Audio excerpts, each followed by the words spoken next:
It is an honor to be with you at this 2020 symposium on water.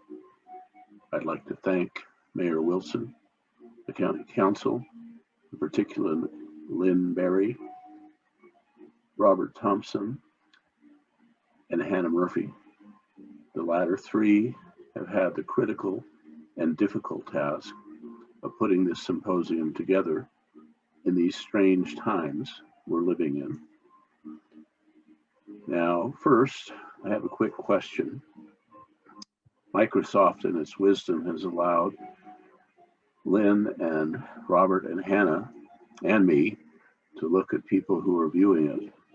So before I push that button, how many of you are viewing this in your pajamas? I asked that question for the last several days. I've sported my pajamas for most of the day.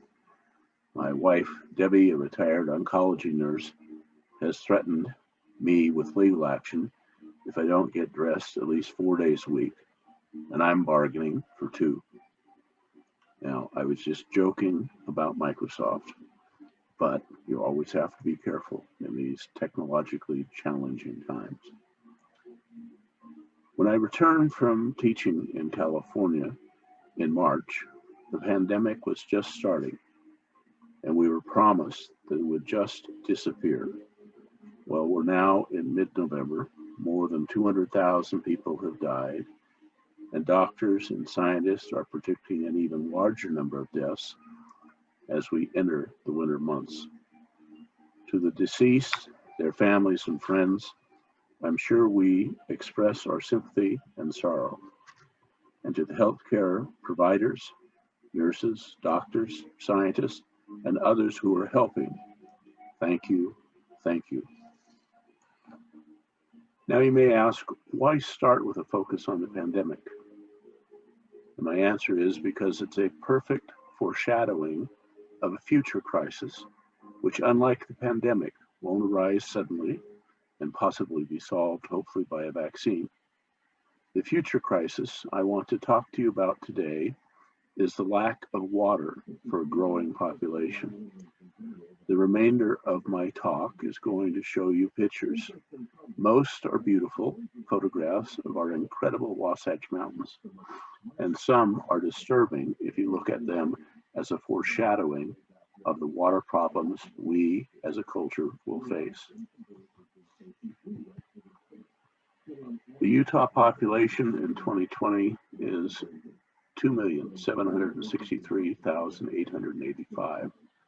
It's projected to have a population in just 30 years of double, 5,400,000. Salt Lake County, in the picture on the right, presently has a population of 1,182,260. Its projection by demographic analysis is by 2050, it too will have more than doubled with 2,712,260 resident population. Summit in Wasatch County, which is shown here under the label Park City, between 2020 and 2050 will experience a 143% increase. Now, many of you probably have heard of Robert Malthus. He was born in the 18th century and lived through the first third of the 19th century. He was an economist and a scholar. Malthus predicted, wrongly, that the world would become overpopulated by the middle of the 19th century. Subsequent scholars have proven his calculations were wrong and suggested Malthus, being from the British upper class, was frightened by the growing population of wogs, that is, people who are not white. Do you see any parallel in today's political divide? Malthus was wrong as to his demographic predictions, but hydrology, which began approximately in 3000 BC by some accounts, when the Egyptians began measuring the flow of the Nile, and certainly the Chinese, Romans, and Greeks, to mention a few ancient culture, appreciated the absolute need for reliable sources of water. In Turkey, Greece, Rome, and parts of China, one is able to see aqueducts today that were constructed more than 2,000 years ago. So the ancients realized something that many moderns fail to grasp.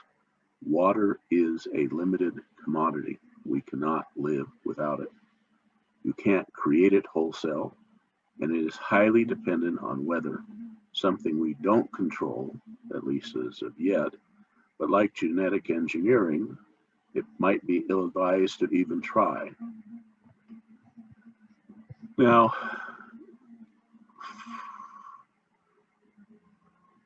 this is showing you Alta and Brighton.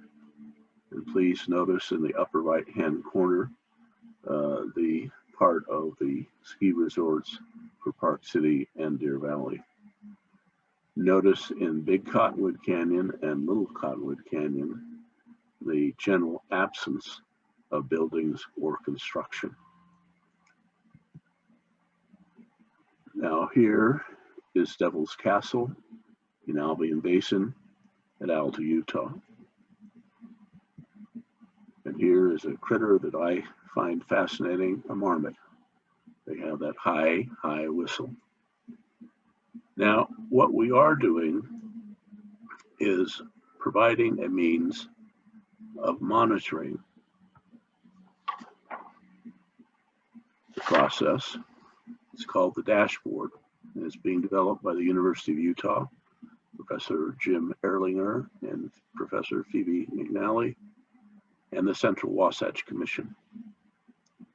It will allow planners and policymakers to see how the relative relationship between the flora and fauna and water quality is developing over time. Now, Israel is probably the most advanced in water management in the world. I met with the attorney who was involved in the legislation that produced a scientifically based management program. Today, the Israelis are able to tell you precisely where their precipitation is found, where it will go, how it will be used, and subsequently allowed to flow into the Mediterranean Sea. So my question is, why can't we do that with our Wasatch and Ochre Mountains? These are some of the critters that live in Little Cottonwood Canyon. They are an important part of the ecosystem. This is looking south in Little Cottonwood Canyon.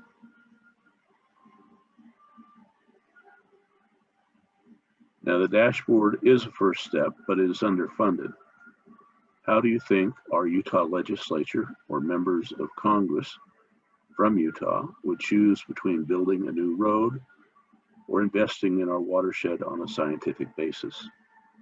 I believe most of them who condemned wearing a mask during the pandemic would also condemn any sort of regional or centralized drainage water management. Just a guess. So now back to the disturbing slides I showed you in the beginning.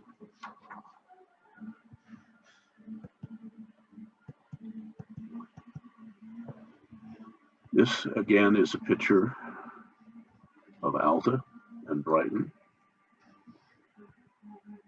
and the lack of development. Short story about one of the reasons the pressure for development is growing.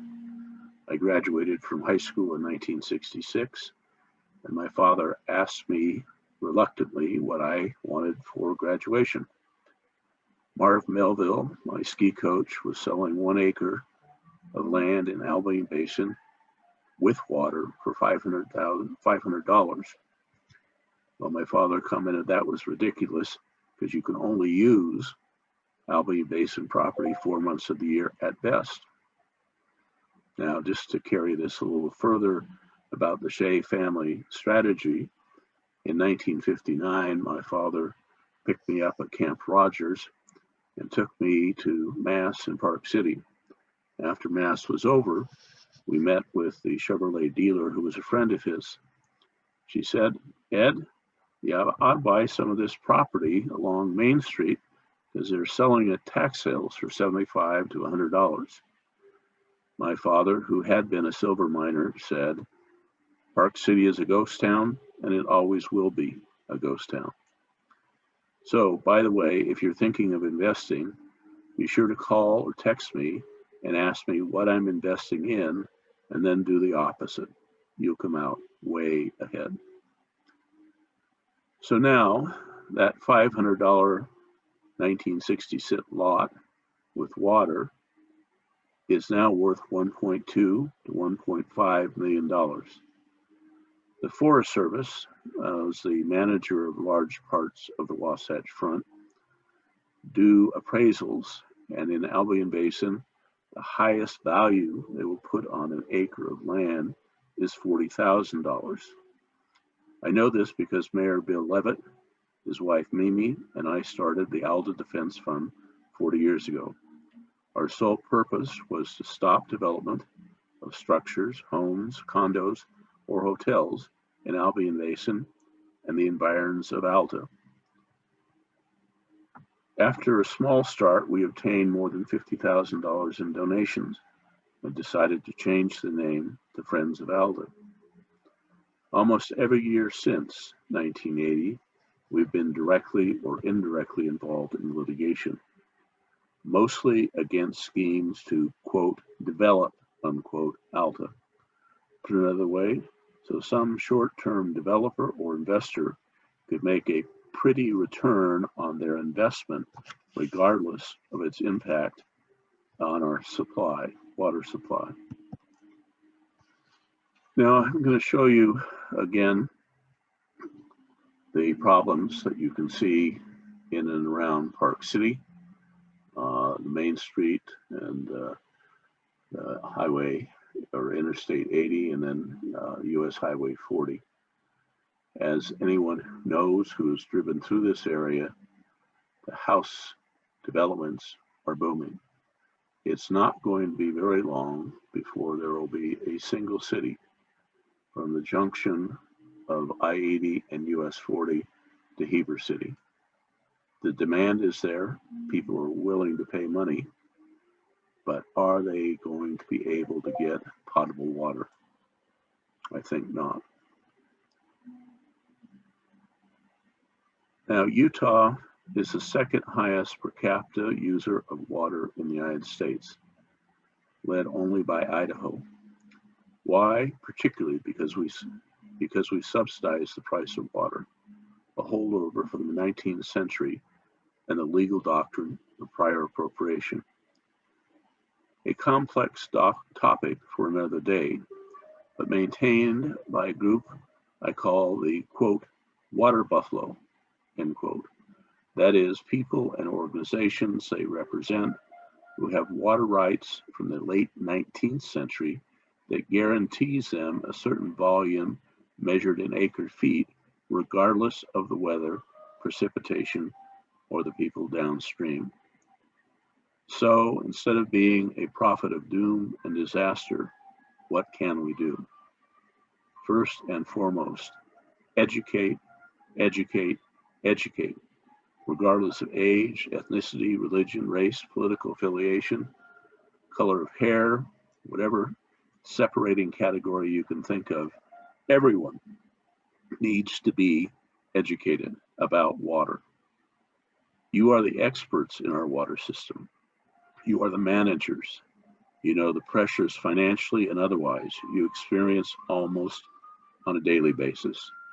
You know how your budgets don't keep up with the population growth, and you can attest to the lack of planning for next year or certainly the next decade.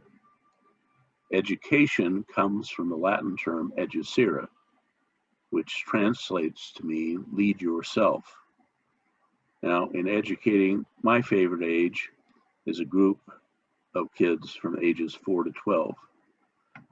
Children at this age are like sponges.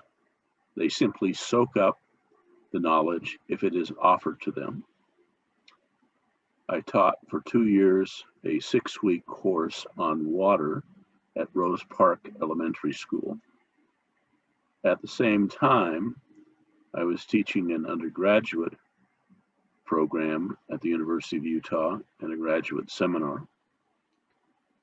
The kids were much more interesting. I began the class by asking the students, where did water come from? They said the tap. So we then systematically traced the water they were consuming back to the watershed, back to precipitation and the clouds. After that, I hit upon a favorite topic of children at that age, and that is poop. I said, so when you flush the toilet, where does it go? Oh, it goes down. And I said, well, where does it go down to? So then again, we traced the journey of wastewater through the incredible network of pipes, all done by gravity flow, to the Rose Park sewage treatment plant. I took the kids there, and they were extremely excited. The staff of the sewage treatment plant were great, and the microbiologists had each child look into the microscope to see the pathogens and microbes that were found in their sewage water. Now again, take every opportunity to speak publicly to church groups, to civic groups, like the Rotary Club, Elks Club, the American Legion. Talk to your family, your relatives, your neighbors. Have contests, both essay and science-based demonstrations about how to conserve or wisely use water. Now, again, I want to thank Friends of Alta, the Salt Lake Public Utilities, Steiner Foundations, and several who financially supported our work in the film Our Water. It's meant to educate students in 4th and 9th grade when they are required to take a segment on water. Kyle Maynard, the executive director of Friends of Alta, and Clara Hatcher, who was his assistant and who produced and created Our Water, are to be acknowledged for their great contribution.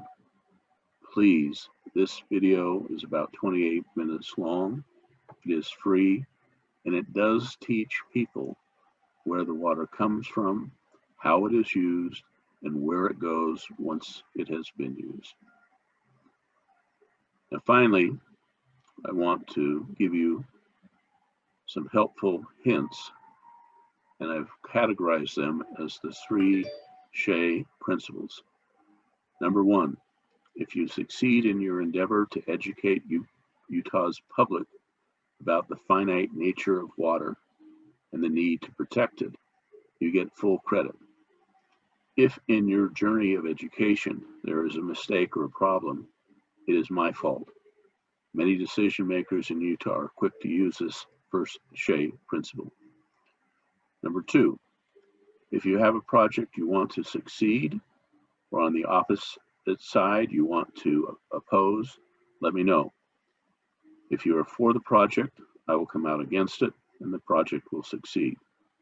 And the reverse is true. If there is a project you are against, let me know. I will come out in support of the project, and it will be defeated. Very useful in our political climate. And third, you've already heard of the Shea investment principle, so I won't repeat it. But finally, I would like to again thank Salt Lake County, Mayor Wilson, the County Council, Robert Thompson, Lynn Burney, and Hannah Murphy. Thank you for your time, and I look forward to your questions.